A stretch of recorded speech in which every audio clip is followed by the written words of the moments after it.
জাতীয় নাগরিক পার্টিকে শুধু নতুন রাজনৈতিক দল হিসেবে না দেখে বাংলাদেশের নতুন রাজনৈতিক বন্দোবস্তের সূচনা হিসেবে দেখার আহ্বান জানিয়েছেন আহ্বায়ক নাহিদ ইসলাম।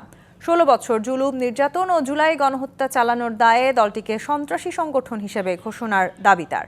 আর আইন করে হলেও গণহত্যাকারী দল হিসেবে আওয়ামী লীগ ও তাদের দোসরদের বিচার চান গণসংহতি আন্দোলনের প্রধান সমন্বয়ক জুনায়েদ সাকি। সোমবার বিকেলে বিভিন্ন দেশের কূটনীতিকদের সাথে জাতীয় নাগরিক পার্টির ইফতার আয়োজন। আলোচনায় জুলাই অভ্যুত্থান সফলতায় তরুণদের, বিশেষ করে উঠে আসে জেনজিদের নজিরবিহীন ত্যাগের কথা। আহ্বান জানানো হয় এনসিপিকে নতুন রাজনৈতিক বন্দোবস্তের সূচনা হিসেবে। Only so a new constitution can lay the foundation of a genuinely democratic state. The UN Human Rights Report specifically calls for profound structural reforms in Bangladesh. A republic built firmly upon democracy and the rule of law, accountability and distributed power, inclusive politics where women, youth, minorities and marginalized communities lead from the front, not the sideline. বহুদলীয় গণতন্ত্রে fascist শক্তি যেন অংশ নিতে না পারে সে বিষয়ে অন্তর্বর্তী সরকারকে খেয়াল রাখার আহ্বান এনসিপির সদস্য সচিবের। বাংলাদেশের গণতন্ত্র হওয়া দরকার বহুদলীয় গণতন্ত্র, কিন্তু সেই বহুদলীয় গণতন্ত্রে যেন কোনোভাবেই কোনো ফ্যাসিস্ট শক্তি।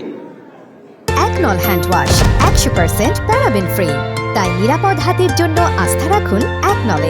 তাদের অংশগ্রহণ করতে না পারে, এই কারণে বিচারিক যে প্রসেসের মধ্য দিয়ে যাওয়া দরকার, অন্তর্বর্তীকালীন সরকার সেই প্রসেস মেনটেন করবে।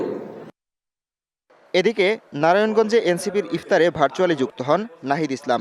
ঘোষণা দেন আওয়ামী লীগ পুনর্বাসনের চেষ্টা প্রতিহতের। কোনোভাবেই আওয়ামী ফ্যাসিজমকে যে পুনর্বাসনের চেষ্টা করা হয় তাহলে জাতীয় নাগরিক পার্টি তা রুখে দেবে। গত 15 বছরে যে গণহত্যা, গুম এবং জুলাই হত্যাকাণ্ড, এত কিছুর পরে তারা আসলে আর রাজনৈতিক দল হিসেবে বিবেচিত হতে পারে না, যে আওয়ামী লীগকে সন্ত্রাসী সংগঠন হিসেবে ঘোষণা করতে হবে।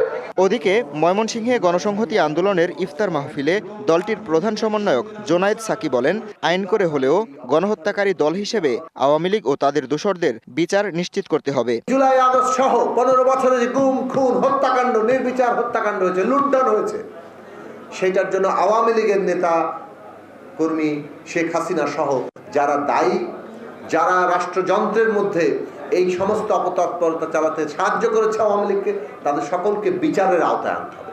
দাবি জানানো হয় সংবিধান সংস্কারে জাতীয় নির্বাচনের আগে গণপরিষদ নির্বাচনের।